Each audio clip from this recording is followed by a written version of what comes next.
আসসালামু আলাইকুম। কেমন আছেন সবাই? আশা করি সবাই ভালো আছেন। আলহামদুলিল্লাহ আমিও ভালো আছি। আজকে একটা ডিম ভাজতে যাচ্ছি, দেখি কি হয়। শেষ পর্যন্ত সঙ্গে থাকবেন। কিভাবে ডিমটা ভাজা হয় বা কি হয় একটুকু দেখবেন।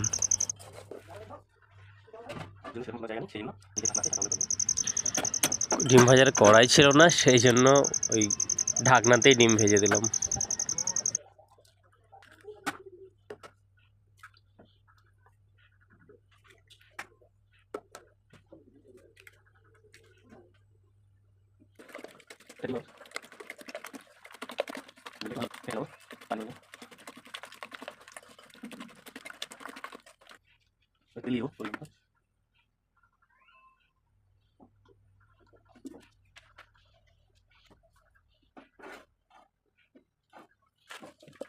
হয়ে গেছে, ডিমটা দিয়ে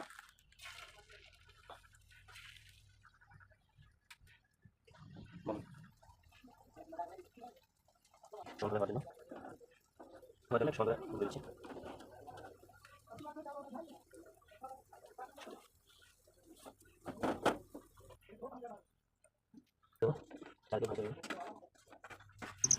নিচে লেগে গেছে, উঠছিল না, সেই জন্য কি আর করা যাবে, এরকম করে দিলাম।